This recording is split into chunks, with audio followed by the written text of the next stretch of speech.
Subscribe करें और bell दबाएं ताकि कोई खबर रह न जाए।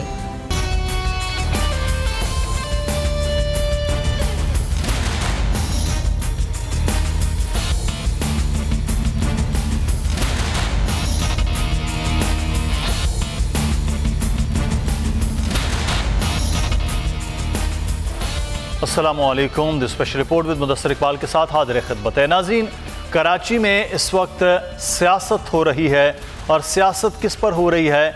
वो है कराची के अंदर फैला हुआ कचरा और उस पर ना उठाए जाने और ना सफाई होने वाले मामले के ऊपर। आपको याद होगा जब कराची में तेज़ बारिशें हुई, जब सालाना बारिशें, और सालाना बारिशों के बाद वही सूरत हाल होती है जो इस साल भी इब्तदाई तौर पर हुई। लेकिन फिर पाकिस्तान तहरीक इंसाफ के रहनुमा और वफाकी वज़ीर अली ज़ैदी ने लेट्स क्लीन कराची मुहिम का आगाज़ किया, जिसमें मेयर कराची के वो साथ थे। उन्होंने कहा कि मैं तो इनके साथ आया हूँ इनकी मदद करने के लिए। पाकिस्तान पीपल्स पार्टी की जो सूबाई हुकूमत है उसने भी कहा कि हम भरपूर साथ देंगे। अब बुनियादी तौर पर कराची को समझने की ज़रूरत है कि कराची में मुख्तलिफ़ अज़ला हैं और उनमें मुख्तलिफ़ लोगों की हुकूमत है। तो मुत्तहिदा कौमी मूवमेंट के पास या मेयर कराची के पास, ख़ासतौर पर काजे शहरी हुकूमत के पास 4 डिस्ट्रिक्स हैं जिनमें सफाई का तमाम तर अमल जो है वो उनको करना है, और बाकी डिस्ट्रिक्स में वो बुनियादी तौर पर बल्दियाती हुकूमत यानी कि सूबाई हुकूमत, माफ़ कीजिएगा, सूबाई हुकूमत वज़ीर बल्दियात के अंडर वो है। अब कराची में एक और मामला है कि कराची के जितने भी बड़े नाले हैं, ख़ास तौर पर वो डिस्ट्रिक्स जो मेयर के अंडर हैं, उनमें से उनकी सफाई करना मेयर की ज़िम्मेदारी है और उस तमाम तर कचरे को उठाकर डंपिंग साइट पर ले जाना वो सूबाई हुकूमत की काम है। अब सूबाई हुकूमत और मेयर ये मिक्सचर करके पूरे कराची के अंदर सफाई के अमल को कर रहे हैं। कर तो नहीं रहे लेकिन उनको करना चाहिए। ये इतने साल से सफाई का मामला इसी तरह से चल रहा है। अब इस सारे अमल में कल अचानक एक पूरा फिल्मी अंदाज हुआ कि मेयर कराची ने मुस्तफ़ा कमाल के चैलेंज को करते हुए उन्हें डिप्यूट कर दिया कि पूरी तरह से प्रोजेक्ट डायरेक्टर होंगे गार्बेज के हवाले से। 90 दिन का टाइम दिया गया, लेकिन रात को मुस्तफ़ा कमाल ने रात गए एक प्रेस कॉन्फ्रेंस की और उन्होंने उसमें कहा कि वो आ रहे हैं और वो ऑफिस नहीं आएंगे, वो सोएंगे नहीं, पूरे अमल को कराची के आवाम को बताएंगे। ये सारी चीज़ें हुई। सुबह होते ही मेयर कराची ने मुस्तफ़ा कमाल जिनके ऑर्डर किए थे उनको सस्पेंड भी कर दिया। तो यानी कि एक रात भी नहीं गुजरी, एक दिन भी नहीं गुजरा और काम शुरू भी नहीं हुआ और वहीं पे आके ख़त्म हो गया। इस तमाम तर अमल को समझने के लिए हम बात करेंगे। इस वक्त हमारे साथ मौजूद चीफ कराची आरिफ महमूद साहब और हमें ज्वाइन किया senior anchor person Mohammad Usama Ghazi Sahab ने लाहौर स्टूडियो से। उसामा, आपका भी बहुत शुक्रिया। आरिफ महमूद साहब, सबसे पहले मैं आपसे आगाज़ करूँगा। ये कचरा सियासत की तो काफ़ी दिन से बात हो रही है और लफ्ज़ इस्तेमाल हो रहा था, लेकिन ये अचानक जो ट्विस्ट आया एक दिन के अंदर कि मुस्तफ़ा कमाल को पहले प्रोजेक्ट डायरेक्टर लगाया गया, फिर आज उनको हटा भी दिया गया। उन्होंने पहले भी एक प्रेस कॉन्फ्रेंस कर दी, अभी चंद ही मिनट पहले उन्होंने दूसरी प्रेस कॉन्फ्रेंस भी ख़त्म की। इस सारे काम के पीछे कुछ जज्बातियत थी मेयर कराची की या कुछ और होने जा रहा था? जब उनको आया ख्याल कि ये तो गलत हो गया, फिर उन्होंने उनको हटा भी दिया। इस सारे अमल के पीछे वजह क्या थी? आरिफ महमूद साहब, आप सुन सकते हैं? जी, मैं बिल्कुल आपको सुन रहा हूँ। अगर आपको मेरी आवाज़ आ रही है तो मैं आपको कहूँ कि एक तो बहुत शुक्रिया। दूसरी बात ये है कि ये कचरा सियासत से मामला कचरा ड्रामे की जानिब बहुत तेज़ी के साथ गामजन हुआ और इसका अंजाम हमने फिर तौर पे देखा। मेयर कराची ने जो ऐलान किया, जो फैसला किया, वो फिर उनके गले पड़ गया। ना सिर्फ गले पड़ा बल्कि मुत्तहिदा कौमी मूवमेंट में भी अच्छी खासी इसमें ले दे हुई। मेयर कराची को अपनी पार्टी में भी सख्त तरीन मज़ाहमत का सामना करना पड़ा और फिर इसे संभालने के लिए उन्होंने आज जो है वो मुस्तफ़ा कमाल को मुअत्तल कर दिया। सबसे पहली बात, इस जो ऑर्डर जारी किया गया उसकी किसी किस्म की कोई कानूनी हैसियत नहीं थी। मुस्तफ़ा कमाल बहुत अच्छे तरीके से खेलने में कामयाब रहे और उन्होंने एक बहुत अच्छा सियासी शॉट खेला जिसमें वो भरपूर तरीके से कामयाब रहे और मेयर कराची बुरे तरीके से उसमें फंसते चले गए। आज जब उन्होंने उन्हें मुअत्तल किया है मेयर ने, तो इसकी भी कोई कानूनी हैसियत नहीं है। तो ये सब सिर्फ और सिर्फ एक कचरा ड्रामा कहेंगे। कचरा सियासत से तो बहुत आगे की चीज चली गई। अब ये सब मामला ड्रामेबाजी में रहा और उसका नुकसान बहरहाल कराची में हुआ कि कराची की सड़कें अब तक कचरों से, कराची के इलाके अब तक वबाई अमराज का शिकार हैं और कराची का कचरा कराची में ही घूम रहा है। जो इसकी लैंडफिल साइट है उस तरफ नहीं जा सका और ये सब कुछ सिर्फ और सिर्फ दिखाने के लिए, आई वॉश के लिए कराची में होता रहा है और अभी भी हो रहा है। सही। अच्छा, आरिफ महमूद साहब, एक चीज़ जो हमने देखी, लेट्स क्लीन कराची का जब आगाज़ हुआ तो उस वक्त अली जैदी आए तो वफाकी हुकूमत बाकायदा तौर पर एक तरह से सामने आ गई, क्योंकि एक वफाकी वजीर थे, उनके साथ उनकी टीम थी PTI की सूरत में। उस वक्त पाक सरजमीन पार्टी बिल्कुल नहीं थी, जो कराची की एक जमात है। 3 जमातें थी, पाकिस्तान पीपल्स पार्टी, PTI और MQM, जिनके मेयर थे। इस सारे अमल में जो दूर रहे वो थे पाक सरजमीन पार्टी, लेकिन मेयर की अपनी एक गलती और एक गलत शॉट की वजह से अब पूरी तरह से मुस्तफ़ा कमाल बड़े बेहतर तरीके से इस पूरी सियासत का हिस्सा हो गए। लेकिन इस सियासत से हट के जो काम करने वाला था वो था कराची का कचरा साफ होना। आप अभी कह रहे थे कि लैंडफिल साइट पे कोई कचरा नहीं पहुंच रहा है, तो फिर इसका मतलब है कि जो पहले 3 जमातें आपस में भी कचरा सियासत हो रही थी, वो भी कुछ काम नहीं कर रही थी। बिल्कुल काम नहीं हुआ मुदस्सिर। देखें, बहरी उमूर के वजीर हैं अली जैदी, गालिबन नाले का पानी देखकर उन्हें लगा कि ये भी कोई इसका ताल्लुक बहरिया से या बहरी मामला से है, वो उसमें कूद गए। कतई तौर पे उनका काम नहीं था और उसका नुकसान ये हुआ कि उनकी जानिब से जो बगैर प्लानिंग के मुहिम शुरू की गई उसमें कचरा निकाला गया, लेकिन वो फिर कराची के पार्कों में नजर आया, कराची के ग्राउंड्स में नजर आया, कराची की गलियों में नजर आया।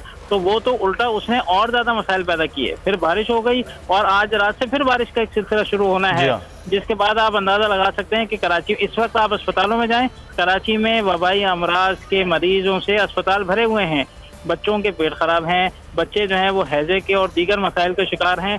बहुत मुश्किल सूरत हाल है कराची की। उस जानिब तवज्जो देने के बजाय ये सिर्फ कचरा ड्रामे के अंदर वफाकी हुकूमत, सूबाई हुकूमत और शहरी हुकूमत जो है वो लगी हुई है। किसी का ध्यान इस बात पे नहीं है कि कराची के शहरियों के लिए कोई प्रॉपर मुनज़्ज़म मंसूबा बनाया जाए जिससे इस मामले को कंट्रोल किया जा सके। रोज़ाना बुनियाद पर हज़ारों टन, 12,000 13,000 टन कचरा कराची में ही घूम रहा है और आप अंदाजा लगा सकते हैं कि कुछ दिन के बाद ये सूरत हाल किस जानिब जाती हुई नजर आ रही है। सही, आरिफ महमूद साहब हमारे साथ ही रहेगा। मोहम्मद उसामा गाजी साहब, हुकूमतों का काम होता है लोगों के लिए आसानियाँ पैदा करना, लेकिन शायद जो कराची में इस वक्त हम सिचुएशन देख रहे हैं वो है कि लोगों के लिए ज़्यादा मसाइल पैदा किए जा रहे हैं, क्योंकि पहले बारिशें हो गई, फिर कुर्बानी का सिलसिला था और जिसकी आलाइशें अभी तक कराची में उसका ताफ़ुन है, उसकी बू है और वो पड़ी हुई हैं सड़कों किनारे, वो साफ़ नहीं हो सका। ये हुकूमतें इतनी ही मुश्किलात पैदा करना चाह रही हैं और कचरा सियासत वो खेलती हुई नज़र आ रही हैं। आपको लगता है पाकिस्तान के अवाम के लिए, ख़ासतौर पर कराची के लिए, ये इस किस्म के हुक्मरान, इस किस्म की पॉलिसीज़ ही जारी रहेंगी जो साल साल से जारी हैं? दुख और अफसोस के साथ कहना पड़ता है मुदस्सिर, आप सही कह रहे हैं। मेरा दिल नहीं करता कि मैं ये बात कहूँ, लेकिन जो सच है वो फिर बोलना भी पड़ता है।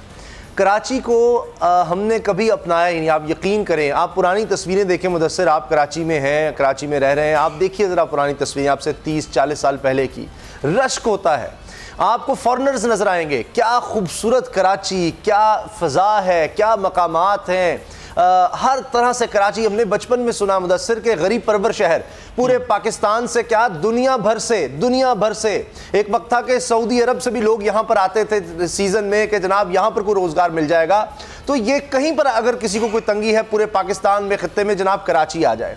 अब किसी को दुनिया का कोई ऐसा मसला देखना है जो हल नहीं हो सकता, वो आज कराची आ जाए। अब ये मसाइल हो गए, मक्खियों की भरमार है कराची में, कचरा आप देख लें इतना ज़्यादा है। मैं हैरान होता हूँ। देखिए, ऐसे माहौल में मकबूल होना इतना आसान है। तैयब उर्दवान किस तरह से जनाब आज तुर्की के सदर बन गए, इतने ताकतवर शख्स बन गए। वो मेयर बने थे इस्तांबुल के और उन्होंने क्या काम किया था जनाब, गंदगी साफ की थी शुरू में, और उसके बाद इतने पॉपुलर हो गए। आज भी कोई एक शख्स अगर कराची में काम करके दिखा दे, आप यकीन करें पूरे पाकिस्तान में वो वोट ले जाएगा। इसी तरह से अहमदीनेजाद जो सदर बने ईरान के, उनका भी अगर आप तारीख देखें तो वो भी इसी तरह से वो मेयर बने और उन्होंने भी कचरे की सफाई शुरू की और मकबूल होते चले गए। यहाँ तो इतना गंद है, इतना कचरा है, इतनी बड़ी अपॉर्चुनिटी है। और देखिए अलमिया, देखिए अब इसको हम हंसे इस पे या रोएं कि जनाब विफाकी हुकूमत है, वो कहती है हमारा काम नहीं है मगर हम कचरा साफ कर रहे हैं। सिंध की हुकूमत कहेगी, सूबाई हुकूमत भी हमारा तो काम ही नहीं है, 11 साल हो गए हमारा काम नहीं था कभी भी, लेकिन हम कर रहे हैं। अरशद वोहरा साहब पाक सरजमीन पार्टी के रहनुमा हैं, साबिक डिप्टी मेयर हैं, वो हमारे साथ मौजूद हैं। बहुत शुक्रिया वोहरा साहब आपके वक्त का। अभी कुछ देर पहले मुस्तफ़ा कमाल साहब ने प्रेस कॉन्फ्रेंस भी की। मामला क्या है कि कचरा उठाने का अमल, आप क्योंकि इसको ज़्यादा बेहतर तौर पर देखते हैं, कचरा उठाने का अमल, कचरा ले जाना, कराची का सफाई करना, ये क्या कोई रॉकेट साइंस है जो हो नहीं पा रही है? नहीं, रॉकेट साइंस नहीं है, ये तो खुद आपको अंदाजा हो गया होगा। जो कुछ भी है, एक पेशकश की थी मुस्तफा कमाल ने कल सुबह उन्होंने उसको एक्सेप्ट करके लेटर इशू कर दिया। पता नजर इसके कि मुस्तफा कमाल जो है वो सेनेटर रह चुके हैं, नाजिम रह चुके हैं, मिनिस्टर रह चुके हैं, पार्टी के सरबराह हैं। उन्होंने कहा भैया छोटा पौधा भी कबूल है। उनका जो तरीकाकार है, जाहिर सी बात दुनिया भर में कचरा रात को उठता है, रात को कचरा उठाने वो पहुंच भी गए डिस्ट्रिक्ट सेंट्रल, जो सबसे बड़ा डिस्ट्रिक्ट है कराची का। और उसके बाद उन्हें अंदाजा हुआ कि ये तो अगर इस डगर पे चले गए, क्योंकि कचरा साफ उठाना कोई इशू नहीं है ना, अवाम परेशान है इस वक्त। सही, अवाम इस वक्त परेशान है कचरे की वजह से, जो इस वक्त आलूदगी शहर में फैल गई है, जो इस वक्त वबाई अमराज फैल रहे हैं, बच्चे जिस तरीके से जो बीमार हो रहे हैं, काफी अमवात हुई हैं। तो ये चीजें जो फील करता है उसे तकलीफ होती है, वो रात को चले गए काम करने। जब इन लोगों ने रियलाइज किया ये क्या हमने कर दिया, गलत हो गया ये हमसे, ये तो लग जाएंगे तो साफ कर ही देंगे ये तो, क्योंकि ये तो पहले भी करते रहे हैं ये काम, पहले भी इन्होंने इस शहर को साफ सुथरा किया, उससे डर के इन्होंने वापस ले जाओ। और फिर चीजें भी खुलती ना, बात यह है कि फिर चीजें भी खुल जाती हैं कि भाई अवेलेबल रिसोर्सेज क्या है। मुस्तफा कमाल ने तो किसी से पैसे नहीं मांगे थे, किसी से एड नहीं मांगी, डोनेशन नहीं मांगा। उन्होंने कहा अब विद इन अवेलेबल रिसोर्सेज जो कुछ भी हम कर सकते हैं हम करके दिखा देंगे। सही, तो फिर आप अपनी सियासी पार्टी की हैसियत से, और आप खुद डिप्टी मेयर के तौर पर रहे हैं, वो यहाँ पर नाजिम और मेयर के तौर पर रह चुके हैं मुस्तफ़ा कमाल, आपके पास एक्सपर्टीज़ भी हैं, तो पार्टी बुनियाद पर, कारकुनों की बुनियाद पर आप फिर इस अमल को शुरू करेंगे कराची को, जितना आप लोग कर सके काम को?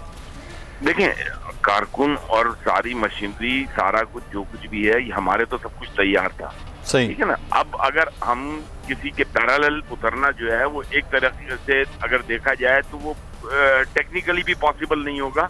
और हमें तो जो अवेलेबल केएमसी के या डीएमसी के पास रिसोर्सेज हैं, जो मशीनरी अवेलेबल हैं, जिसमें कि ये कह रहे हैं काम नहीं हो सकता, हमने तो ये कहा था कि हम उसमें काम कर देंगे, और आज भी हम कहते हैं कि उसमें काम हो सकता है। देखिए पैसा बहुत है, पैसा ऐसा नहीं है कि डिस्ट्रिक्ट भी अगर चाहे तो डिस्ट्रिक्ट के पास भी इस तरह पैसा है कि डिस्ट्रिक्ट के पास एडवर्टाइजमेंट के पैसे भी आते हैं, प्रॉपर्टी टैक्स के पैसे भी आते हैं। वो 2 महीने के लिए अगर लोड बढ़ गया है कचरे का, तो 2 महीने के लिए उस पैसे को इस्तेमाल कर लेना, फिर वो जेबों में न डालें, करप्शन पे ना यूज करें। ये हाइप क्रिएट ही इसलिए ये करते हैं कि फिर उसके बाद जो है वो 175 अरब, अब नालों की सफाई 175 अरब किसको कहते हैं? 40-50 करोड़ रुपए का जो हर दफा मिलता है ईमानदारी से वो खर्च हो, उसमें से 7-8-10 करोड़ रुपए खर्च होता है, बाकी जेबों में जाता है। अगर ईमानदारी से वो पैसा खर्च हो तो ये 2.25 अरब रुपए बहुत पैसा होता है, इसमें तो पता नहीं क्या क्या काम हो जाए। तो ये पैसा जितना ज्यादा मांगेंगे, हाइप क्रिएट होगी, पैसा मिलेगा, तो इसमें फिर इसी तरीके से जब पैसा मिलता है तो फिर पैसा खाने वाले लोग भी ज्यादा जमा हो जाते हैं, फिर सबके हिस्से होते हैं। तो ये सारी चीजें हैं, उसके बजाय ये पैसे मांगने के बजाय काम पे तवज्जो देते, विद इन अवेलेबल रिसोर्सेज काम हो जाता है, शहर साफ हो जाता है। बिल्कुल, लेकिन अभी तक काम ये हो नहीं पाया। बहुत शुक्रिया अरशद वोरा साहब हमारे साथ मौजूद थे। पाक से ज़मीन पार्टी के रहनुमा मोहम्मद उसामा गाजी हमारे साथ मौजूद है। ब्रेक लेते हैं, ब्रेक के बाद जब वापस आएंगे तो फिर बात करेंगे कश्मीर की सूरत हाल के हवाले से। मोहम्मद उसामा गाजी हमारे साथ मौजूद हैं। पाकिस्तान पीपल्स पार्टी के रहनुमा फैसल करीम कुंडी साहब भी हमारे साथ होंगे। नाज़रीन आप भी हमारे साथ रहिए।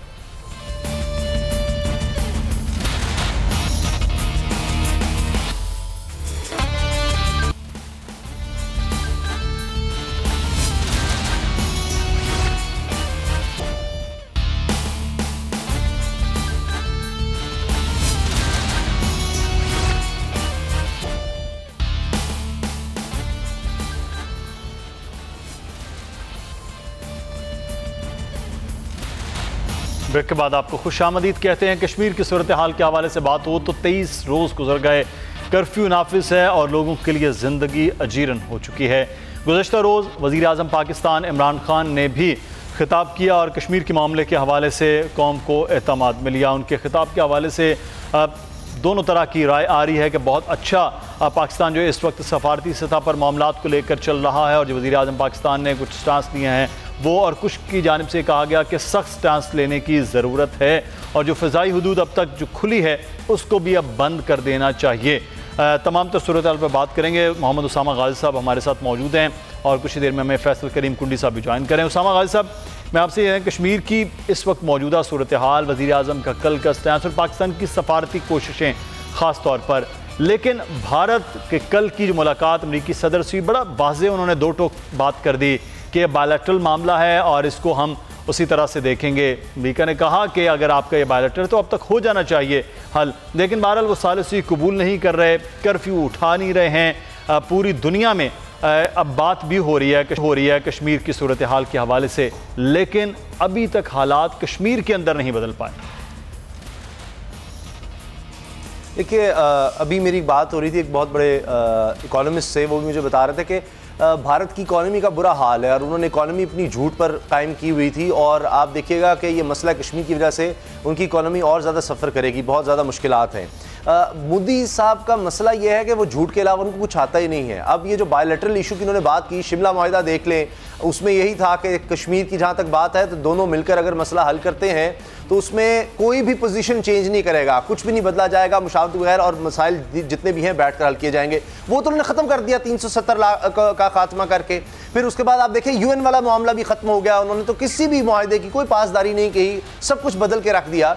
तो ये तो सिर्फ झूठ है, आंखों में धूल झोंक रहे हैं, और वो चूंकि मफादात का सारा खेल है, तो जब तक ये भारत की इकॉनमी के साथ मफादात जुड़े हैं इनके, तब तक आप देखिए कि थोड़ा बहुत इनको इस तरह से रिलीफ मिलता रहेगा। लेकिन ये बड़ी बेइज्जती और शर्म की बात है कि हर जगह इस वक्त आप देखिए कि बेइज्जती हो रही है मोदी की, भारत की, और उनको शर्म दिलाई जा रही है कि आप इस वक्त कश्मीर में क्या कर रहे हैं। और हर गुजरता दिन जो है उससे दबाव भारत पर बढ़ रहा है, और एक आपके पास एक कैपिटल होता है, एक आपके पास गुंजाइश होती है आप बैनुल-अक़वामी सतह पर कि आप कहां तक ले जा सकते हैं, कितना स्ट्रेच कर सकते हैं आप अपने इत्तेहादियों को और दीगर को। यही देखें जिस तरह से पाकिस्तान मुसलसल कर रहा है, पाकिस्तान अपनी कोशिशें कर रहा है, ये एक मुल्क है जो ये चीज़ लेकर चल रहा है, लेकिन आखिर कब तक आप छुपा कर रखेंगे जो वहां पर हकीकतें हैं? भारत कब तक ये काम कर लेगा? न्यूयॉर्क टाइम्स, दुनिया के तमाम अखबार, तमाम बड़े जरीदे, तमाम बड़े, आप देखें ना, उनके अपने इत्तेहादी आज पूछ रहे हैं, चीन किस तरह सामने आ गया, अमेरिका, फ्रांस, बरतानिया, तो ये सब बातें हो रही हैं। और आहिस्ते आहिस्ते आप देखेंगे कि ये दबाव बहुत ज़्यादा बढ़ेगा, ख़ास तौर पर जब ये कश्मीरी आप देखेंगे कि मजीद एहतजाज की तरफ मामला जाएगा, जो ही ये पाबंदियाँ हटेंगी उसके बाद हालात भारत के कंट्रोल से बाहर हो जाएंगे। सही। अच्छा, फैसल करीम कुंडी साहब हमारे साथ मौजूद हैं, पाकिस्तान के रहनुमा। कुंडी साहब, कश्मीर की सूरत हाल इस वक्त पूरी दुनिया के सामने है कि जो मामला चल रहे हैं, किसी हल की जानिब जो बात कर रहे हैं, उसामा गाजी भी किसी हल की जानिब जाता हुआ आपको भी नज़र आ रहा है मामला? बिस्मिल्लाहिर्रहमानिर्रहीम। देखें, कश्मीर की सूरत हाल सबके सामने है, पाकिस्तान के सियासतदानों, पाकिस्तान के अवाम के भी सामने है। आप देखें कि एक तरफ जो है वो मोदी जो है वो विज़िट कर रहा है मुख्तलिफ़ ममालिक की, और आप और हमने तजवीज़ दी थी प्रेसिडेंट ज़रदारी साहब ने जॉइंट सेशन में भी कि वज़ीर-ए-आज़म को चाहिए था कि वो जाते मुल्क के दौरे करते, अगर अपोजिशन वालों के साथ न ले जाते, उनको अपोजिशन वाले जो है वो अच्छे नहीं लगते हैं या उनको जो है ना अपनी उनकी कोई वो है, लेकिन वो जाते मुख्तलिफ ममालिक का विज़िट करते, चाइना जाते, टर्की जाते, यूएई जाते, सऊदी जाते, ईरान जाते। आज आप देखें कि इस मुश्किल वक्त में भी हमारी फ़ॉरेन पॉलिसी को देखें कि आज यूएई के जो है वो यूएई वाले जो है मोदी को बुला रहे हैं, उनको अपना एक अवार्ड दे रहे हैं। बहरान वाले भी सुना है कि उनको बुला रहे हैं, उनको एक अवार्ड दे रहे हैं। तो ये मैसेज आपके लिए जो है वो एक बहुत गलत मैसेज हमारे लिए, हमारे अवाम के लिए, कि जो हमारे भाई थे जो कि हमें हमेशा ही कहते थे अरब ममालिक कि हम आपस में जो है वो बहुत करीबी भाइयों वाले रिश्ते हैं, आज इस मुश्किल टाइम में ये मामला पाकिस्तान की खारजा पॉलिसी के हवाले से हुआ है। तो उसामा गाजी साहब, ये खारजा पॉलिसी की तो फिर इसको कमज़ोरी ना समझा जाए कि हमारे इर्द गिर्द वो ममालिक जिनके बारे में हम ये गुमान कर रहे थे चंद दिन पहले कि वो हमारे दोस्त हैं और हमारे पास वो आए हैं, हम उनके पास जा रहे हैं, वो हमें कर्ज दे रहे हैं, वो हमें उधार के तेल दे रहे हैं, वो अब सारे के सारे ख़ासतौर पर खलीजी ममालिक में वो ज़्यादा इतने करीब हुए हैं कि ऐसे हालात में जब कश्मीर की ये सूरत हाल है तो वहाँ तो अवार्ड्स, सबसे बड़े अवार्ड्स तकसीम किए जा रहे हैं।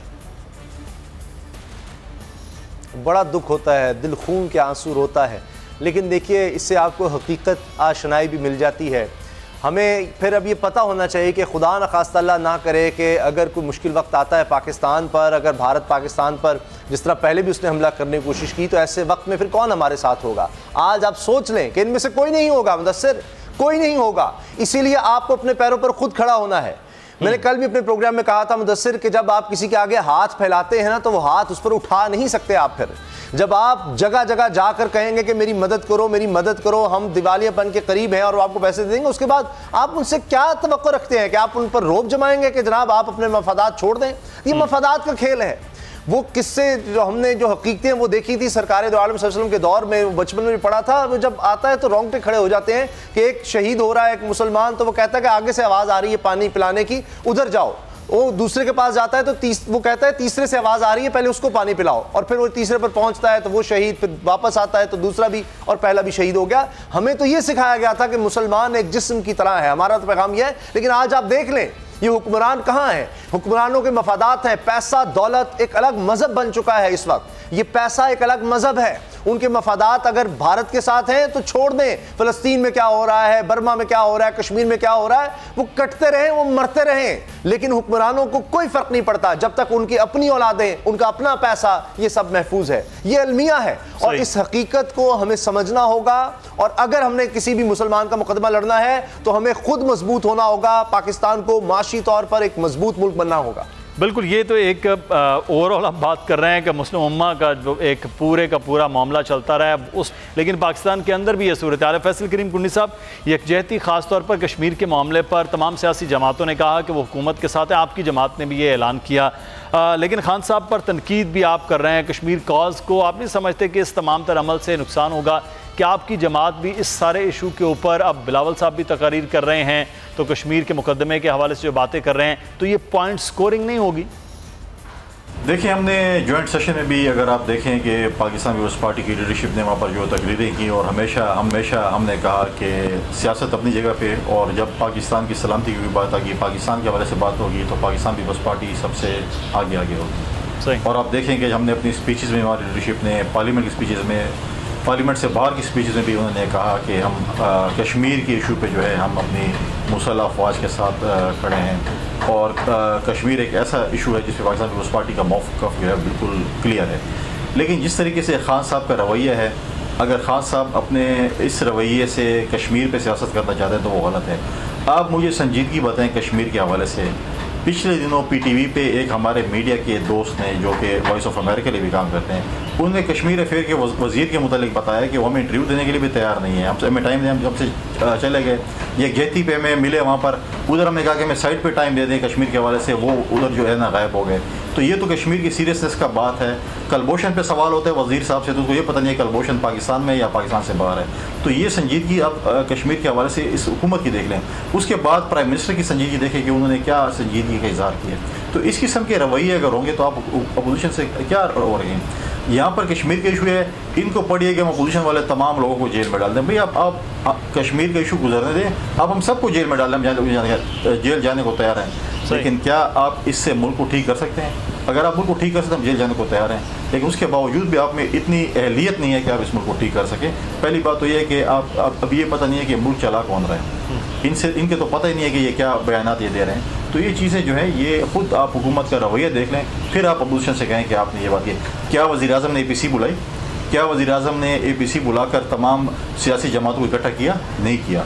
ये चाहिए तो ये था कि वज़ीर-ए-आज़म जो है हुकूमत APC बुलाती, जो पार्लियामेंट में जमातें मौजूद हैं, जो पार्लियामेंट मौजूद नहीं है, एक मैसेज देती दुनिया को कि तमाम सियासी जमातें जो हैं इस वक्त अपनी मुसल्लह अफवाज के साथ, कश्मीरी बहनों और भाइयों के साथ खड़ी हैं। अच्छा, बिल्कुल जॉइंट सेशन तो हुआ, उसमें तमाम सियासी जमातें, बड़ी जमातें, आपकी जमात भी शामिल थी।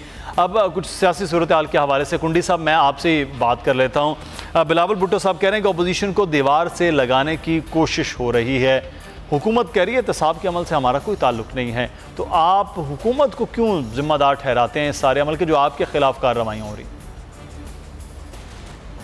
ये थोड़ा सा तरस भी आता है क्योंकि बेचारे हुकूमत में आए हैं और इनके पास ये इख्तियार नहीं है कि अपने वज़ीर रख सकें, अपने सेक्रेटरीज रख सकें या ट्रांसफ़र कर सकें। इनको खुद पता नहीं चलता, इनको TV के ज़रिए अक्सर चीज़ों का पता चलता है कि ये कुछ इस मुल्क में हो गया, फिर बाद में इनको पता चलता है कि ये वाकई हो गया। लेकिन जहाँ तक हुकूमत का जो है अपोजिशन चेयरमैन बिलावल की बात है, देखें लगाया जा रहा है। आप देखें जिस किस्म के केसेस पॉलिटिकल विक्टिमाइजेशन के लिए किए जा रहे हैं वो सबके सामने हैं।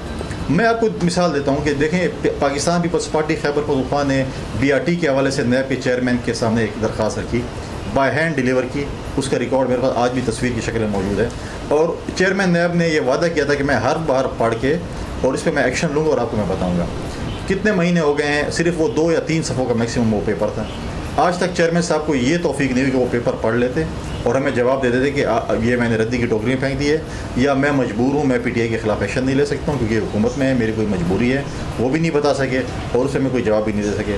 अगर आप एहतसाब करना चाहते हैं, अक्रॉस द बोर्ड आप करें, लेकिन जो PTI की छतरी के नीचे आ जाए उसका एहतसाब नहीं, उससे सारे गुनाह माफ़, और जो अपोजिशन में होंगे उनके साथ आप जैसे आप रसूलुल्लाह को देखें, आपने उनके साथ क्या किया, या बाकी सियासी लीडरशिप को देखें, जिस तरीके से आप गिरफ्तारी करें, कल आप पे भी वक्त आना है, कम से कम अपने वक्त को भी देखें कि कल आपके उम्र के भी वक्त आना है, और यही जिनके कहने पे आप लोग कर रहे हैं, ये कल आपके साथ भी यही काम कर सकते हैं।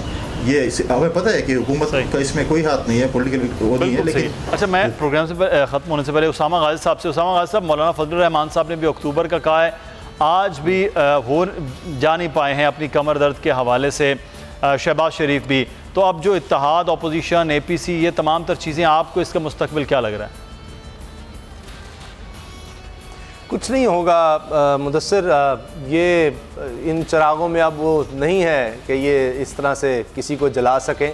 अब मुश्किल है क्योंकि इन्होंने अपना वक्त गुजार लिया है, इनके ख़िलाफ़ केसेस हैं और जो वो अक्टूबर की डेडलाइन है उस पर तो कोई इत्तेफाक हो नहीं रहा।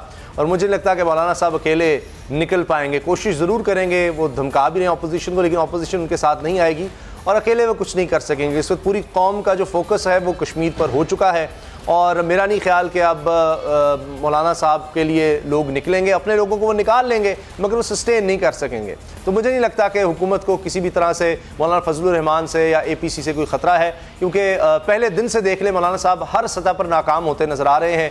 पहले दिन से उन्होंने कहा जी पार्लियामेंट में जाना ही नहीं है, इस्तीफ़े दे दो, कुछ नहीं हुआ। फिर वो सदर बनना चाहते थे, वो नहीं हुआ।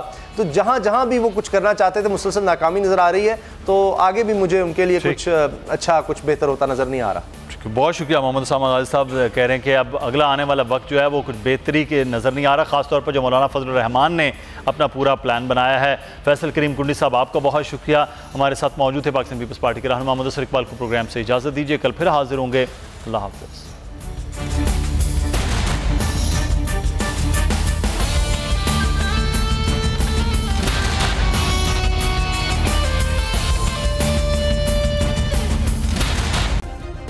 सब्सक्राइब करें और बेल दबाएं ताकि कोई खबर रह न जाए।